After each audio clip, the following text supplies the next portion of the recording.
పిల్లిని బోన్లేసి పెడితే అది పులి అవుతుంది అంటారు కదా. మరి పులిని జైలేసి పెడితే ఏమవుతుంది? ఏమవుతుందో నాకు కూడా తెలియదు కానీ సైకిల్ గుర్తోళ్ళు మా పులి మా పులి అని చెప్పుకుంటున్న రేవంత్ రెడ్డి సారు ఏమైందో తెలుసునా? కోపంతో రగిలిపోతుండా, పంజా ఇసిరేందుకు రెడీ అవుతుండా? అసలు రేవంత్ సారు జైల్లోకి పోయినాక ఏం తెలుసుకున్నాడు? తింటే గాని రుచి తెలియదు, తీతే గాని లోతు తెలియదు అన్నట్టు మన రేవంత్ రెడ్డి సారు కూడా 4 రోజులు జైలు ఉండేసరికి ఖైదీల కష్టాలు ఎట్లుంటాయో ఎరకాయినాయి. గందుకే జైళ్లలో ఎవ్వరు జోలికి పోకుంటుండే మంచి ఖైదీలను విడుదల చేయాలని సీఎం కేసీఆర్ సార్కు పబ్లిక్ ఉత్తరం రాసిండు. మరి మొన్న జైల్లో పడ్డప్పుడు తెలియక తప్పు చేసినాం, బయటికి తోలితే 4 నజర్కే రాకుండా బతుకుతామని చాలా మంది ఖైదీలు రేవంత్ సార్ ముంగట గోసెల్ల తీసిండ్రట.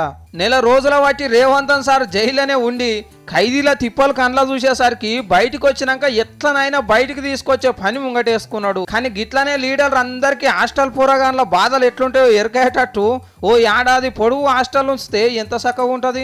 మళ్ళొచ్చే ఏటికి హాస్టళ్లలో తక్లీఫ్ అనేదే కనిపించేది. ఓ 2 లీటర్ల పెట్రోల్ పోపించి 2 రోజులు దాంతోటే తిరగాలని రూల్ ఒకటి పెడితే పెట్రోల్ రేట్తోని పబ్లిక్ వాడే తిప్పలు ఎరకైతాయి.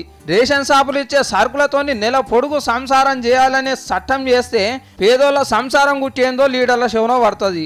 అట్లనే కొన్నొద్దులు లీడర్లు నాగలు పట్టించి వ్యవసాయం చేయమంటే చక్కగా ఎరకైతుంది రైతుల కష్టాలు ఏంటియో. సర్కార్ దవాఖానలనే వైద్యం చేయించుకోవాలి, సర్కార్ బళ్ళలనే అలా పోరగాళ్ళని చదివియాలి, కాళ్ళు గీళ్ళు ఇడిచిపెట్టి ఆర్టీసీ బస్సులనే తిరగాలి అని ఇట్లా ఏ సమస్యలైనా వాటి రుచి ఏందో లీడర్లకు తెలిసేటట్టు చేస్తే తెల్లారటర కల్లా అన్నిటికన్నీ మంచి కావా? ఇదే ముచ్చట సర్కారు వాళ్ళకి అడిగేటట్టు పబ్లిక్ కండ్లు తెరిపించిండు రేవంత్ సార్ కేసీఆర్ సార్కు ఉత్తరం రాసి.